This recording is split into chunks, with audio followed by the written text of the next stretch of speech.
नमो अरिहन्ताणम् नमो सिद्धाणम् नमो आयरीयाणम् नमो वज्झायाणम् नमो लोये सौवसावूणम् मोक्षमार्गस्य नेतारम् भेत्तारम् कर्म भूभृताम् ज्ञातारम् विश्वतत्त्वानाम् वंदे तत्गुणलब्धये। 1008 श्री मूलनायक आदिनाथ भगवान की जय। द्वासांग जिनवाणी माता की जय। आचार्य श्रेष्ठ आचार्य गुरुवर श्री 108 पूज्यपाद स्वामी महाराज की जय। आचार्य श्रेष्ठ आचार्य गुरुवर श्री 108 विद्यासागर जी महाराज की जय। जगत पूज्य निर्यापक श्रमण मुनि पुंगव श्री 108 सुधा सागर जी महाराज की जय। समस्त मुनि संघ की जय। आलोक मोदी स्वाध्याय सुधा यूट्यूब चैनल पर आप सभी दर्शकों का एक बार पुनः हार्दिक स्वागत, हार्दिक अभिनंदन। हम सभी पूज्यवर आचार्य पूज्यपाद स्वामी जी द्वारा विरचित श्री सर्वार्थ सिद्धि ग्रंथराज का स्वाध्याय कर रहे हैं और स्वाध्याय करते हुए 5वें अध्याय पर आ चुके हैं। इस बार जो 12 वर्षीय पाठ्यक्रम का कोर्स निर्धारित किया गया है वो प्रारंभ के 5 अध्याय रखे गए हैं, जिसमें से दूसरा, तीसरा और चौथा अध्याय अपन ने पढ़ लिया है। 5वां चल रहा है और समाप्ति की ओर है। इसके बाद अपन पहला अध्याय प्रारंभ करेंगे और आपकी परीक्षा तिथि के पहले तक संभावना ये है कि पूर्ण करने का प्रयास करेंगे। पूर्व कक्षा में अभी अपना जो विषय चल रहा था वो परमाणुओं के बंध का प्रसंग चल रहा था। पिछली कक्षा में हमने इस बंध की प्रक्रिया को समझने का प्रयास किया था कि दो परमाणुओं का आपस में जो बंध होता है वो बंध कैसे होता है। तब इधर इन्होंने एक सूत्र लिखा था, भेद संघातेभ्य उत्पद्यन्ते। भेद से भी, संघात से भी और भेद संघात से भी स्कंधों की उत्पत्ति होती है। तब इधर बताया था जो संघात होता है वो किस कारण से होता है। तब इधर पहला सूत्र लिखा था, स्निग्ध रूक्षत्वात् बंधा। स्निग्ध गुण के कारण या रूक्ष गुण के कारण ही बंध होता है। मतलब बंध में जो 4 गुण कहे, स्पर्श रस गंध वर्ण, तो रस गुण भी कारण नहीं है, गंध भी कारण नहीं है, वर्ण भी कारण नहीं है, मात्र स्पर्श का गुण कारण होता है। स्पर्श के भी 8 पर्याय कही थी या 8 गुण कहे थे, 8 भेद कहे थे। तो वो जो स्पर्श के 8 भेद हैं उनमें से भी मात्र स्निग्ध और रूक्ष गुण ही बंध कराने में सहकारी होता है, अन्य गुण सहकारी नहीं होते हैं, ये समझना है। अब इनमें जो स्निग्ध गुण या रूक्ष गुण होता है, एक एक गुण के अनंत अविभागी प्रतिच्छेद होते हैं। किसी में 1 अविभागी प्रतिच्छेद होगा या शक्त्यंश कहें, किसी में 2 होंगे, किसी में 4 होंगे, किसी में संख्यात होंगे, असंख्यात होंगे या अनंत होंगे। तब इधर जो बंध होता है वो बंध कैसे होता है, तब अपन ने एक समझा था कि न जघन्य गुणानाम। स्निग्ध गुण हैं, रूक्ष गुण हैं, लेकिन यदि जघन्य गुण होगा, जघन्य शक्तियांश होंगे या इतने कम शक्तियांश हैं जो बंध कराने में सहकारी नहीं है, तो फिर उनका आपस में बंध नहीं होगा। एक गुण यदि किसी में है, एक शक्तियांश यदि स्निग्ध वाला है और इधर 2 शक्तियांश, 3 शक्तियांश, 4 शक्तियांश, संख्यात असंख्यात शक्तियांश वाला दूसरा स्निग्ध का गुण वाला परमाणु है, तो वो आपस में बंध नहीं करेगा। इसी तरह से रूक्ष में लगाना है। अब आगे अपन और विशेषताएं पढ़ेंगे कि इसमें और बंध की क्या विशेषताएं होती हैं। आइए देखें पेज नंबर 233 और सूत्र नंबर 35 उत्थानिका 593। देखें, एतौ जघन्य गुण स्निग्ध रूक्षौ वर्जयित्वा अन्येषां स्निग्धानां रूक्षाणां च परस्परेण बंधो भवति इति अविशेषेण प्रसंगे तत्रापि प्रतिषेध विषय ख्यापनार्थम आह। यहां बता रहे हैं कि आपने एक सूत्र लिखा था, न जघन्य गुणानाम, कि जघन्य शक्त्यंश वाले जो गुण हैं वो गुण आपस में बंध नहीं करते हैं या बंध कराने में समर्थ नहीं है। तो एतौ जघन्य गुण स्निग्ध रूक्ष वर्जित्वा, जो जघन्य गुण वाला स्निग्ध या रूक्ष गुण है इनको छोड़ दें। फिर तो इसके बाद अन्येषाम स्निग्धानाम रूक्षाणाम च परस्पेण बंधो भवति, फिर तो जितने भी अन्य स्निग्ध और रूक्ष गुण वाले हैं उन सबका बंध हो जाएगा। जघन्य को हटा दो, बाकी सबका बंध हो जाएगा। तब इधर बता रहे हैं नहीं, ऐसा नहीं करना है।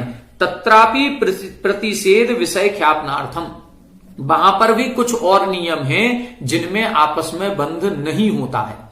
और कौन सी शर्त है वो आगे शर्त बता रहे हैं। गुण साम्य सदृशानाम, गुण साम्ये सदृशानाम।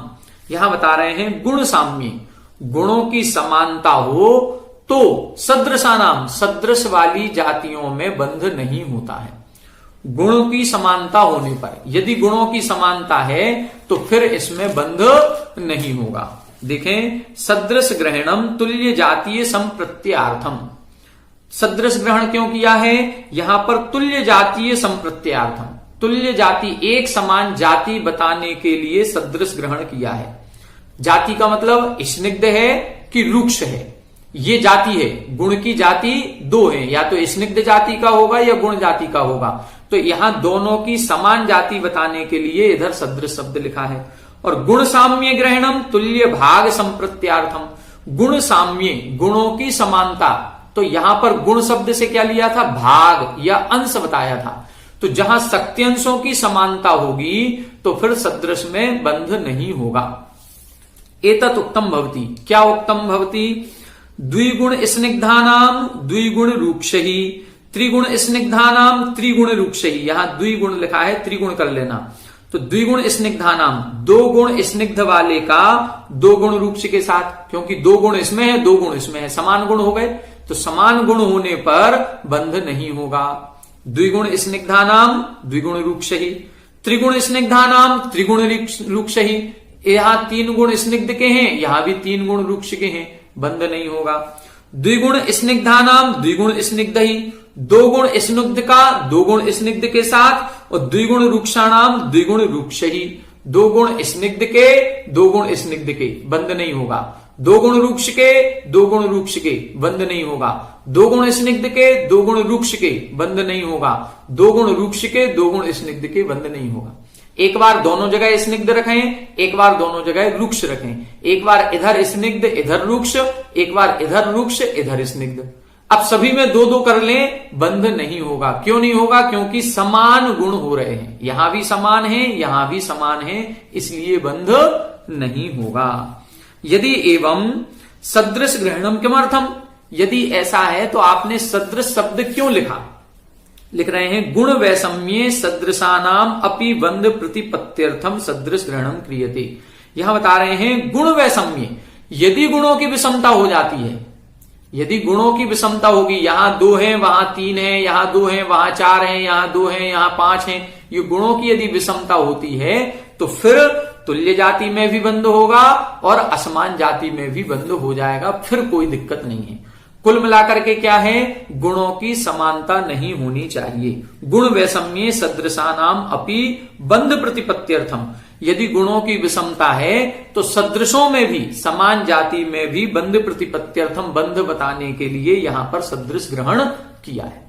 क्या समझना है? समझना यह है कि गुणों की समानता नहीं होनी चाहिए, गुणों की विषमता होनी चाहिए। अब गुणों की विषमता हो तो कितनी होनी चाहिए? यदि इसमें एक है वहां पर तीन है, बंध नहीं होगा। क्यों नहीं होगा? क्योंकि यहां पर एक है, जघन्य है।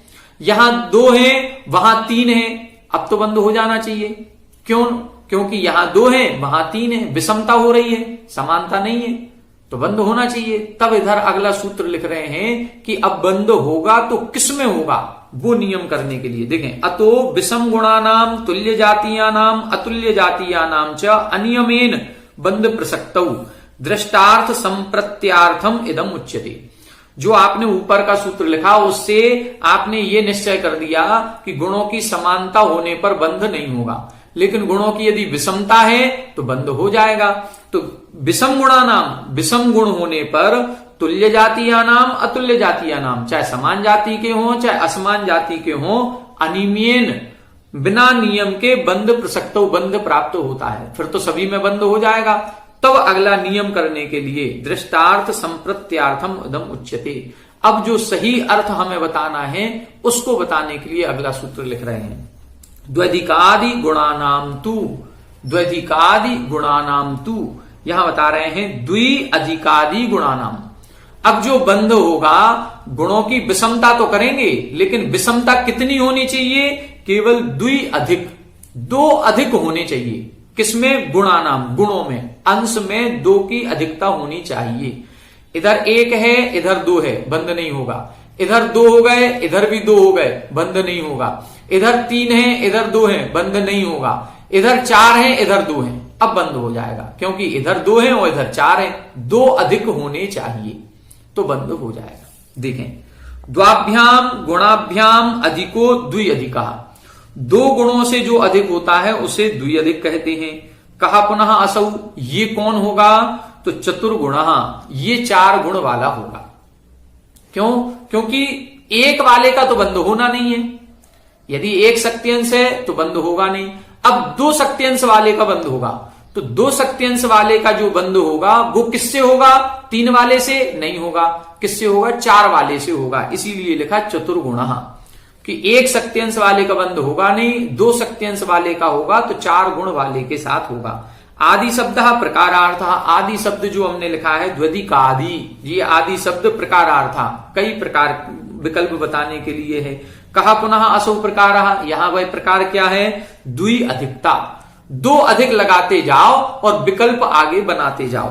तेन पंचगुणादि नाम संप्रत्ययो न भवति, इससे क्या होगा? पंचगुण आदि नाम संप्रत्ययो न भवति, 5 गुण अधिक हैं, 6 गुण अधिक हैं, 7 गुण अधिक हैं, इनका कोई भी संप्रत्यय नहीं होता है। तेन द्वि अधिकादि गुणानाम तुल्य जातीयानाम अतुल्य जातीयानाम च बंध उक्तो भवति न इतरेषाम, इससे क्या अर्थ निकलता है? तेन द्वि अधिक गुणानाम, 2 अधिक जो गुण हैं उसका तुल्य जाति हो चाहे अतुल्य जाति हो, समान जाति हो, स्निग्ध स्निग्ध हो या स्निग्ध रूक्ष हो, असमान जाति हो, बंधो उक्तो भवति, बंध हो जाता है, न इतरेषाम, इसके अलावा नहीं होगा। अब क्या निकलेगा? तद्यथा, देखें ध्यान से देखें अब इसको। द्विगुण स्निग्धस्य परमाणु, 1 गुण स्निग्धेन, द्विगुण स्निग्धेन, त्रिगुण स्निग्धेन व नास्ति बंधा। क्या लिख रहे हैं? द्विगुण स्निग्धस्य, एक परमाणु है जिसके 2 गुण हैं स्निग्ध के। अब इस 2 गुण वाले का कहां कहां बंध नहीं होगा? 1 गुण स्निग्धेन बंध नहीं होगा, क्योंकि 1 गुण है, नहीं होगा। द्विगुण स्निग्धेन बंध नहीं होगा, त्रिगुण स्निग्धेन बंध नहीं होगा। इस 2 गुण वाला स्निग्ध परमाणु है, इसका 1 के साथ भी बंध नहीं होगा क्योंकि जघन्य हो गया, 2 के साथ भी नहीं होगा क्योंकि समान हो गए, 3 के साथ भी नहीं होगा क्योंकि अभी जितना अधिक चाहिए उतना नहीं है। किसके साथ होगा? तब लिख रहे हैं चतुर्गुण स्निग्धेन पुनः अस्ति बंधः, 4 गुण अधिक वाले के साथ बंध होगा। 1 के साथ भी नहीं होगा, 2 के साथ भी नहीं होगा, 3 के साथ भी नहीं होगा, 4 के साथ होगा। और आगे लिख रहे हैं तस्यैव पुनः द्विगुण स्निग्धस्य पंचगुण स्निग्धेन षष्ठ सप्त अष्ट संख्ये अनंत गुण स्निग्धेन व बंधो नास्ति। क्या लिख रहे हैं? तस्यैव, और उसी 2 गुण स्निग्ध वाले का पंच के साथ भी नहीं होगा, 60 यानी 6 स्निग्ध गुण वाले के साथ भी नहीं होगा, सप्त के साथ भी नहीं होगा, अष्ट के साथ भी नहीं होगा, संख्यात के साथ भी नहीं होगा, असंख्यात के साथ भी नहीं होगा, अनंत के साथ भी नहीं होगा। केवल एक ही व्यक्ति से, एक ही परमाणु से वो संबंध करेगा। किससे? इसके पास 2 हैं तो जिसके पास 4 होंगे उसी से बंद होगा। ना 1 से होना, ना 2 से होना, ना 3 से होना, ना 5, ना 6, ना 7, ना 8, ना संख्यात असंख्यात अनंत, किसी से बंद नहीं होगा। आगे देखें, एवं इसी प्रकार से त्रिगुण स्निग्धस्य, अब 3 गुण वाला स्निग्ध परमाणु है तो उसका पंचगुण स्निग्धेन बंधो अस्ति, उसका 3 गुण वाला है तो उसका 5 गुण वाले के साथ ही बंध होगा। 1 के साथ नहीं होगा क्योंकि जघन्य हो उसमें 1, 2 के साथ नहीं होगा क्योंकि अभी 1 ही कम है, 3 के साथ नहीं होगा क्योंकि समान हो जाएंगे, 4 के साथ नहीं होगा क्योंकि 1 का ही अंतर है, 5 के साथ होगा तो 3 वाले का 5 वाले के साथ बंध हो जाएगा, अन्य किसी के साथ बंध नहीं होगा। शेष ही पूर्वोत्तर ही न भवती, शेष पूर्वोत्तर चाहे वो पहले के हों चाहे बाद के हों, किसी के साथ बंध नहीं होगा। 3 वाले का 5 वाले के साथ ही बंध होगा, 2 वाले का 4 वाले के साथ ही बंध होगा। चतुर्गुण स्निग्धस्य षड्गुण स्निग्धेन अस्ति बंधः, यहां बता रहे हैं 4 गुण स्निग्ध वाले का षड्गुण स्निग्धेन 6 गुण स्निग्ध वाले के साथ बंध हो जाएगा।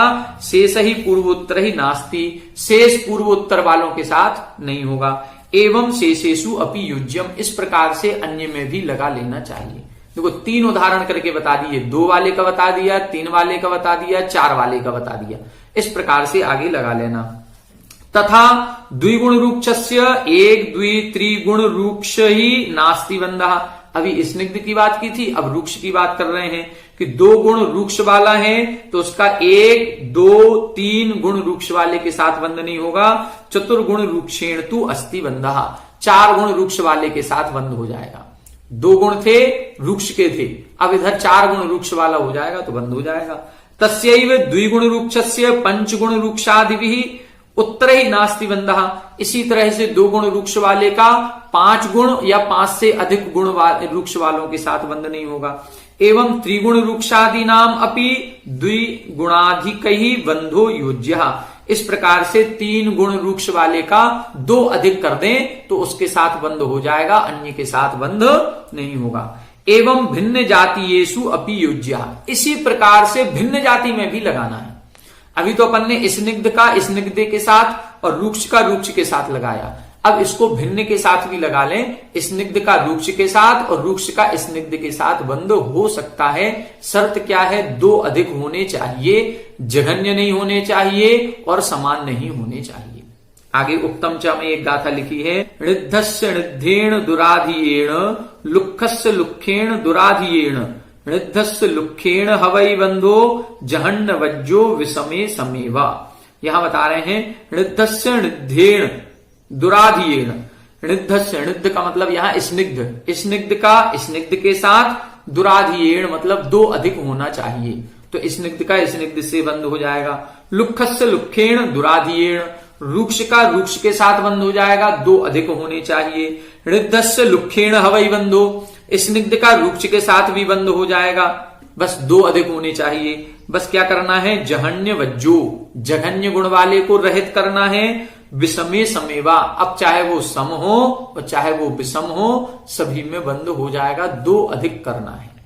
ठीक है, आगे देखें। तू शब्दो विशेषणार्थः प्रतिषेधम व्यावर्त्यति बंधम च विशेषयति। जो सूत्र में तू शब्द लिखा है, ये तू शब्द से क्या अर्थ लेना है? तो तू शब्द से अर्थ बता रहे हैं प्रतिषेधम व्यावर्त्यति, जो प्रतिषेध का निराकरण करता है, बंधम च विशेषयति, बंध का व्याख्यान करता है। इसका बंध नहीं होगा, इसका बंध होगा, ये तू शब्द का काम है। तो तू शब्द ने लिख दिया कि 2 गुण स्निग्ध का 1 के साथ, 2 के साथ, 3 के साथ बंध नहीं होगा, इधर 4 के साथ बंध हो जाएगा, 5, 6, 7, 8 के साथ नहीं होगा। तो किसके साथ नहीं होगा, किसके साथ होगा, ये बताने के लिए तू शब्द यहां पर लिखा गया है। आगे देखें 597 नंबर, किमर्थम अधिक गुण विषयो बंधो व्याख्यातो न समगुण विषय इतियत आह। अब यहां प्रश्न कर रहे हैं कि आपने 2 अधिक गुण को क्यों लिखा, सम गुण को क्यों नहीं लिखा? किमर्थम अधिक गुण विषयो बंधो, 2 अधिक गुण होंगे तो बंध हो जाएगा, ऐसा व्याख्याता है, ऐसा क्यों व्याख्यान किया? न सम गुण विषय, समान गुण वालों का बंध नहीं होता है, ऐसा क्यों लिखा? आप ये लिख देते समान गुण वालों का भी बंध हो जाता है, ऐसा हो जाता तो क्या दिक्कत थी? तब इधर लिख रहे हैं बंधेधिकौ पारिणामिकौ च, बंधेधिकौ पारिणामिकौ च। यहां बता रहे हैं बंधे, ये जो बंध होता है, इस बंध हो जाने के बाद अधिकौ पारिणामिकौ, जो अधिक गुण वाला होता है वो पारिणामिक होता है। पारिणामिक का मतलब वो परिणमन कराने वाला होता है, वो कम गुण वाले को अपने समान बनाने वाला होता है। यहां पर भी अपन यही लोक व्यवहार में देखते हैं कि यदि जो ज्यादा पावरफुल या प्रभावशाली होता है वो कम प्रभावशाली को अपने समान बना लेता है। देखें 598, अधिकारात गुण शब्दः सम्बध्यते। अधिकारात, यहां पर चूंकि अधिकार चल रहा है तो गुण शब्द का इधर पर व्याख्यान संबंध कर लेना चाहिए। अधिक गुणौ अधिकौ इति, जो गुणों में अधिक है उसको हमने अधिकौ लिखा है, बंधेधिकौ। यहां पर गुण शब्द नहीं लिखा सूत्र में, लेकिन गुण का चूंकि प्रसंग चल रहा है तो गुण अपन ने वहां से ले लिया, और जो गुणों में अधिक है उसको यहां पर अधिक शब्द से लेना है। भावांतर आपादनम पारिणामिकत्वम किलिन्न गुणवत, यहां लिख रहे हैं भावांतर आपादनम पारिणामिकत्वम। भावांतर यानी अन्य पर्याय की उत्पत्ति होना या अन्य रूप से प्राप्ति होना ही पारिणामिक पना कहलाता है। पारिणामिक का मतलब हम जैसे थे हम भी वैसे नहीं रहे, वो जैसा था वो भी वैसा नहीं रहा, वो हमारे साथ मिल गया तो हमारी भी कुछ प्रभाव बढ़ गया।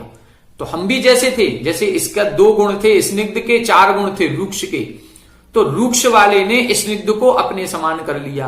अब गुण 6 हो जाएंगे और 6 रूक्ष के हो जाएंगे, तो रूक्ष में भी वृद्धि हो गई। अब ये 6 गुण वाला रूक्ष का बन जाएगा।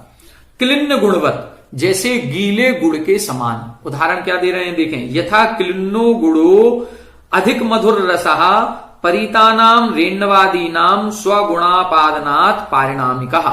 जैसे उदाहरण दे रहे हैं, कभी मंडी में जाएं और जहां पर गुड़ की मंडी होती है तो गुड़ की मंडी में गुड़ की बड़ी बड़ी ढेलियां रखी होती हैं, और यदि वो गुड़ हल्का सा गीला है जिसमें थोड़ी सी नमी होती है, चिपचिपापन होता है, तो जो बाहर धूल उड़ रही है वो धूल भी जाकर के उस गुड़ से चिपक जाती है।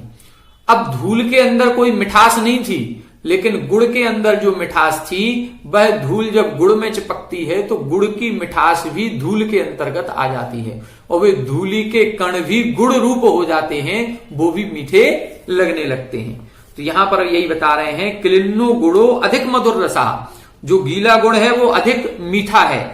परितानाम रेण्वादी नाम, लेकिन जो चारों तरफ रेणु, रेणु का मतलब धूली के जो कण हैं, वो कणों को स्वगुणापादनात्, अपने गुण के कारण से पारिणामिकः, उनको अपने गुण रूप बना लेता है। तथा अन्यः अपि अधिक गुणाः अल्पीयसः पारिणामिक इति कृत्वा द्विगुणादि स्निग्ध रूक्षस्य चतुर्गुणादि स्निग्ध रूक्ष परिणामिको भवति। तथा उसी प्रकार से अन्य अपि अधिक गुणा, अन्य भी जो अधिक गुण वाले हैं वो अल्पीयसः पारिणामिक इति कृत्वा, वो कम वाले को अपने समान बना लेते हैं, ऐसा मान करके द्विगुणादि स्निग्ध रूक्षस्य, जो 2 गुण वाले स्निग्ध या रूक्ष वाला है वह चतुर्गुणादि स्निग्ध रूक्षः पारिणामिको भवति, वो 4 गुण वाले स्निग्ध रूक्ष का पारिणामिक होता है, मतलब वह 4 गुण की अपेक्षा से बदल जाएगा। ततः पूर्व अवस्था प्रच्यवनम पूर्वकम तार्तीयकम अवस्थांतरम प्रादुर्भवति इति एकत्वम उपपद्यते। यहां पर क्या हो रहा, पूर्व अवस्था प्रच्यवन पूर्वकम, पूर्व की जो अवस्था थी वो तो नष्ट हो गई, प्रच्यवन यानी नष्ट होना। जो स्निग्ध 2 अंश वाला था और रूक्ष 4 अंश वाला था, वो स्निग्ध रूक्ष रूप हो गया, तो स्निग्ध पर्याय पूरी तरह से नष्ट हो गई। और जो रूक्ष था वो भी अब 4 की जगह 6 हो गया, तो एक नई पर्याय की उत्पत्ति हुई, तार्तीयकम अवस्थांतरम, एक तीसरी ही अवस्था उत्पन्न हुई। ना वो ये जैसा रूक्ष था वैसा रहा और ना वो स्निग्ध जैसा रहा, इसकी अब वृद्धि हो जाएगी और एक नया रूक्ष परिणाम वाला स्कंद उत्पन्न होगा, तीसरी पर्याय उत्पन्न होगी। इति एकत्वम उपपद्यते, इसी को एकत्वपना कहते हैं। यहां एकत्वपना आ गया, ये श्लेष हो गया, वो जो उसके स्निग्ध थे वो रूक्ष रूप होकर के एक मेक हो गए और अब ये 6 गुण वाला बन गया। इतर्था ही शुक्ल कृष्ण तंतुवत संयोगे सती अपि अपरिणामिकत्वात् सर्व विविक्त रूपेण एव अवतिष्ठेत। यहां कह रहे हैं इतर्था ही, यदि ऐसा नहीं होगा तो शुक्ल कृष्ण तंतुवत संयोगे, एक काला धागा लिया और एक सफेद धागा लिया और काले और सफेद धागे को आपस में सिल दिया, तो आपस में सिलने के बाद एक कपड़ा बनाने के बाद जो पूरा कपड़ा बनेगा उसमें दोनों अलग अलग थे, दोनों सिले भी गए हैं, लेकिन सिलने के बाद कपड़ा बनने के बाद भी अभी एकत्व नहीं आया। जब हम उस कपड़े को अलग अलग करेंगे तो काला तंतु अलग हो जाएगा और सफेद तंतु अलग हो जाएगा। तो यहां पर एकत्व की उत्पत्ति करनी है और एकत्व की उत्पत्ति होगी तो काला रंग सफेद रंग में मिलाएंगे तो एक तीसरे कलर की उत्पत्ति होगी, वो एक में हो गया। यदि लाल कलर में पीला कलर मिलाओगे तो एक नया रंग बनेगा, हरे कलर में कोई लाल रंग मिलाओगे तो एक नया कलर बनेगा। इसी तरह से इधर बता रहे हैं एकत्व की जो उत्पत्ति होती है वो स्कंद की यहां पर बात कर रहे हैं। काले और सफेद तंतु मात्र मिलाने से जो कपड़ा बना दिया वो एकत्व नहीं हो गया, और एकत्व नहीं होने से वहां पर तो अलग अलग हो जाएंगे पुनः। इसीलिए विविक्त रूपेण अवतिष्ठित, वो विविक्त रूप अलग अलग रूप से ही स्थित रहेंगे। कितना भी सिलाई कर दें, हम लोग कोई कपड़ा देखते हैं, चाहे शर्ट पैंट हो, चाहे बेडशीट आदि हो, चाहे कोई भी कपड़े हो, उन कपड़ों में तरह तरह के धागों का प्रयोग किया जाता है। लेकिन वो जब कपड़े अलग अलग करेंगे तो धागे अपने अलग अलग निकल आएंगे। वो स्कंध तो बना है, लेकिन वो स्कंध ये वाला नहीं बना है जो संयोगात संघात से उत्पन्न होता है। जो संघात से स्कंध की उत्पत्ति होती है उसमें एकत्व आना चाहिए, उसकी बात इधर कह रहे हैं। उक्तेन विधिना बंधे पुनः सती ज्ञानावरणादीनाम कर्मणाम त्रिंशत् सारूपम कोटि कोट्यादि स्थिति उत्पन्न भवती। उक्तेन विधिना बंधे, इसी विधि से जब बंध होता है तभी जाकर के ज्ञानावरण कर्म आदि की 30 कोड़ा कोड़ी सागर की स्थिति होती है। तो ये जो बंध होता है, ये बंध इसी विधि वाला है। भेद संघात तेभ्या उत्पद्यन्ते, ये जो संघात हो रहा है कि कार्मर वर्गणा का परमाणु अलग था और वे कार्मर वर्गणा के परमाणु आपस में ऐसे एक में खो जाते हैं और उनमें ज्ञानावरण की शक्ति आ जाती है कि वह जो कर्म रूप एक स्कंद बना है, एक कर्म निषेक बना है, वह निषेक अब 30 कोड़ा कोड़ी सागर वर्ष तक हमको फल देता रहेगा। तो ये जो 30 कोड़ा कोड़ी सागर तक का ये जो बंध हुआ है, ये एक मेक वाला बंध हुआ है, अन्य कोई बंध नहीं हुआ है, ये यहां पर बता दिया। अब आगे अपन और देखेंगे जिसमें द्रव्य की परिभाषा बताएंगे और द्रव्य की परिभाषा के साथ काल द्रव्य आदि की चर्चा आगे की जाएगी। आज की कक्षा में अपन ने जो समझा, इस बंध की प्रक्रिया का एक बार सामान्य से रिवीजन आपको बता देते हैं कि जो यहां पर बंध की बात कर रहे हैं, ये स्कंध के बंध की बात नहीं है, ये परमाणु के बंध की बात होती है। और परमाणुओं के बंध में जो स्निग्ध और रूक्ष गुण हैं, ये 2 गुण ही कार्यकारी हैं, अन्य गुण कार्यकारी नहीं है। स्निग्ध और रूक्ष गुण के भी प्रत्येक गुण के अनंत अविभागी प्रतिच्छेद होते हैं। यदि किसी गुण के अविभागी प्रतिच्छेद या शक्त्यंश कम है तो वो बंध में सहकारी नहीं होगा। निकृष्ट है, जघन्य है, एक ही शक्त्यंश यदि किसी परमाणु में है तो वह परमाणु कभी दूसरे परमाणु से बंध नहीं करेगा जब तक उसके शक्त्यंश ना बढ़ जाएं। अब ऐसे शक्त्यंश बढ़ते हैं कि नहीं बढ़ते हैं, क्या होता है, इसके बारे में विशेष जानकारी नहीं है। लेकिन एक शक्त्यंश है तो वह दूसरे परमाणु से बंध नहीं करेगा। अब बंध कैसे होगा, तो दो अधिक शक्त्यंश वाले परमाणुओं का आपस में बंध होगा, चाहे भले वो स्निग्ध के हों, चाहे भले वो स्निग्ध रूक्ष के हों। तो अब अपन पुनः इसको देखें। इसमें पीछे 2 चार्ट बने हुए हैं। एक चार्ट इसी ग्रंथ की विचारधारा का है, जो तत्वार्थ सूत्र की, आचार्य उमा स्वामी जी की, सर्वार सिद्धि की या राजवार्तिक की, ये जो परंपरा है इसकी विचारधारा है। दूसरी एक विचारधारा षट खंडागम के वर्णना खंड में दी गई है, वो एक विचारधारा अलग है। दोनों के चार्ट इन्होंने बनाए हैं। ये इसकी जो विचारधारा है ये ऊपर वाले चार्ट में है और जो षट खंडागम की है वो नीचे वाले में है। इसमें निर्णय क्या होना चाहिए, निर्णय की बात अपन नहीं कर सकते हैं, आचार्यों ने नहीं की, हम भी नहीं करेंगे। लेकिन यदि आपको कभी पेपरवादी में कहीं पूछा जाता है तो हम इसी उद्धरण को देंगे जो तत्वार सूत्र में आया है, जो अपन ने विषय अभी पढ़ा है।